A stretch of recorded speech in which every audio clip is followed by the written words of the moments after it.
Fatal fatu Samoa Entertainment TV mai Samoa le nei fo so fo.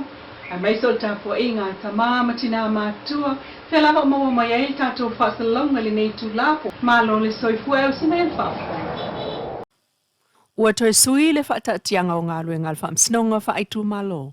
E lona whaamsino le whionga talasa atua sa angatalu mai le awa ulian nafi. Ina ua savali ai nei le vai aso lona wha o le whaamsinonga. O le to ono o lo o molia i le whaia o tala tau whaata se. Whaalumaluma mal tau pule pule. Peitai i le vave whaata ape ai o le whaamsinonga whaaitu malo. O le aso lua, sfulfitu a uni, ina ua saunoa Judge Talasa, e toe usuai i le aso, e tu ina mai ai lana whaai unga whaatatau, i le talo sanga le tu te e mo le whaapau e seo mo lianga o le tau pule pule, ai whaau au pea le whaamsinonga iona la asanga e tatau wai. Ina e tali tonu le tu te e le ngata ina le aini whaamaumau ngā leo whaamao nia mo lianga o le whau po le tau pule pule, ai sa toe fasilingia fo i le moli mau o Marie, mai loa ai, e le iai lava se taimi na o fia whaatasi ai le to ono o molia i se la tau talanoanga o se tau pule pulenga. Pei ona ta ua i le moli mau o Marie, na la wheilua i mala au li ta ua tu le wala awane a ona mātua, sa la wheilua i fo i mafpule ai, o le wheilua i ngamali o maltamaita i leo na whailan whaamtalanga, o le tala lava e tasi e tau tala i le mea moni. Ina ua umane le moli mau o leo le tamaita i o Marie mai e ta ue sa o le lei, i le suia e leo o lana whaamtalanga, mai le iai le awala na lawe ai le tama, i le ele iai ma Samuelu, o le tau whaamalo si o ia e fpulea i, ma le whaamalo si o ia e Samuelu, na ta o Maria sa o le lei o mea whaapi umana a leo i le whaamtalanga, na la tau tusi ma avatu e saini ai. Pei tai o le toe suia ai o le whaasolonga o le whaamsinonga, a le tamaita i whaamsino, Church Talasa, i le lua i tū la talu na ia whaata apelan whaamsinonga ana nafi. Ina ia whaata atia ese ai loa le tō lau mai ai, o lana whaai unga whaatau i tāl sanga le tu te ele sa tu e tau mai le so, se ia maea o na ilo whaamtalanga leo, ona whaato atanga i lea i lana whaai unga le tāl sanga o tā ua ilunga, mo le whaapa u ese o mōlianga o le tau pule pule. O suinga o le whaasolonga al whaamsino, Church Talasa, e au fiai ma le amata o le whaamsinonga i le afole valu li tai au i le iwa i le pō. Mai le fitus fluono mō li maua leo, na le toa valu i a mariwa mai au na vala au, ma whaau mai ai i le so. Ua whaamawai aloa i ai le whaaton sili au au ntanga ruenga le soifua malolo ina le fionga ai ono Dr. Alec Ekeroma i vai sonei. E alaila na tusi whaamawai o le aso sfuluono yunilu o rua lima, wa ngia i lungo le tu lawal mtanga alwenga. Pei tai ole aso tolu sfulo na maasina nei e umailo na taiminga lue o se whaatonu. Ai taliwa ne loe ta penalan whai ngā palota mo le palota telo au kusalua i valua o lua lima. Ila na tusi o ta uai sa tu ula vai wha umalan kon kalate tolu tausanga e mai ai te se mol tausanga nei. Pei tai ua vave o na whai al palota tele ua wha amawai mai ai le taiminei. Mai ia whaaftai ai tangata taito tasim whaalapo tonga tu mooti male malo i Samoa nei. Mātunu e mamau le lato langlonga sua i lona taimi o tu mai le foe. O le lato sao, sa mawhai ai o na whaawau ngā ruenga whaal soifua malo loina. Whapena foe o na ialo ia le sao le mta ngā ruenga le malo. I le ngā ruenga whai whaatasi ma le mta ngā ruenga le soifua malo loina. Whapena foe o na ialo ia le sao tausi soifua, fo mai, au whai ngā ruenga. O lo ngā lulu e pēa la pēa e tautua ma whaamalia ina ai, le tunu e pē o no o atu ia whaamatalanga le lei. Na ia tā ua fo i le wawe tu ua ai o le ngā luenga. Ai le imae a pei tai o lo o iai lona whaatuatuanga le pūlenga mo le o whai ngā luenga. A le mta ngā luenga o iai nei, ai o isi fo i tai.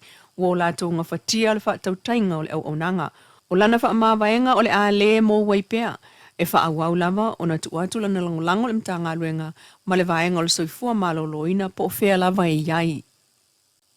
Au si mai le whaafonga, i le tala mai le whaamsinonga i le aso na nafi. E le atoa le lua i tū la na wala a wale mta upu le tai ao le aso lua, i le vao le itua leo ma le itu te te.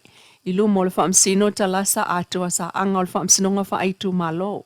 Pei tai o le tuli loa ina o le neimta upu ma le vai aso taluai na pau mai ina ua tula i leisi o mōli mau wha moe ina leo le songa Marie mai e ioe. Sa la iai whaatasi ma Samuelu le pō na la vea i le tama sa savali mai lalom tala noilan telefoni. O le moli maua Marie sa atusi e leo na ia ioe, sa whaapopo ia ile whaupunga e na te Leilua se mea, ele ia ima Samuelu le awala na vea ile tama. O le isi leo lato mau tutu. A leo, e pe ona ta ua e alato moli mau Samoa muane ia Marie. Pe tai o le se e mai o le whaamsinonga le vaya sonei a so lua sulfitu a uni, o le vaya solo na wha o le 5 vaya solo atofa, mo le neima ta upu. Ma amatai i le fola sanga le fionga taimalangi le nafo, o le loi a leo ma ia fola sia i le whaamsino, le aba noa na avane talu mai le aso tofi talu ai. E toi tilo ai i molianga ma moli mau le itua leo. Mai sa ia ilo ai e leise mafu anga te tau e alaio na ava ese ni molianga i le umane o le moli mau Marie. E au fiai ma le molianga o le fau, le conspiracy, po le tau pule. O lo o iai lava moli mau leo e mautu o lo o anga i mai i le wha masinonga.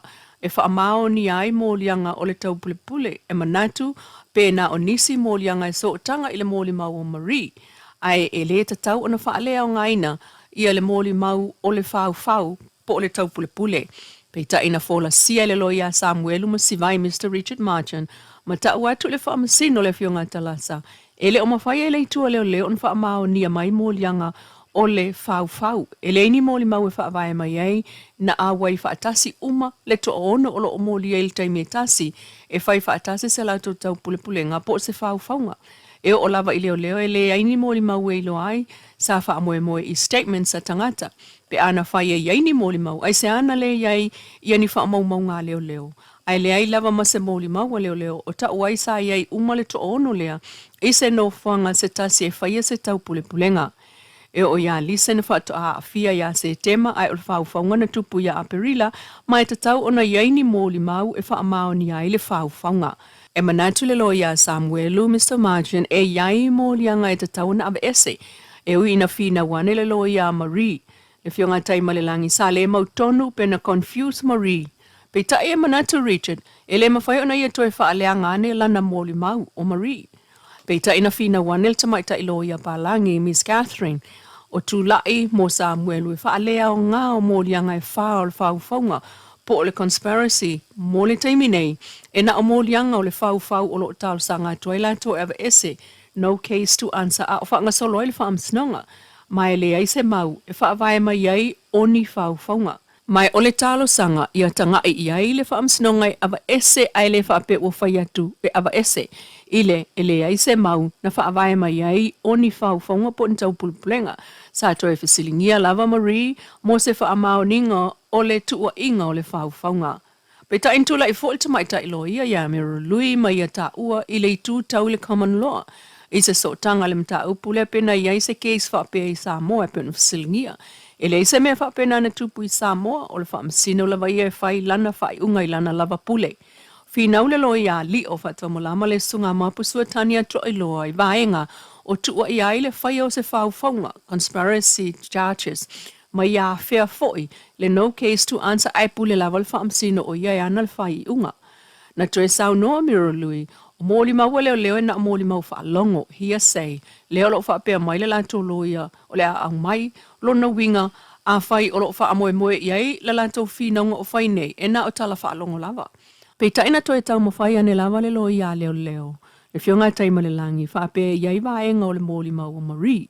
Pei taina fasili te mai tai whaamsino ia talasa pe iai se isi mea e se mai iai, mai a tali o lo o iai whaamatalanga, ma toe fasili le whaamsino, po o iai ni mōli mau, ai le itali le loia leo.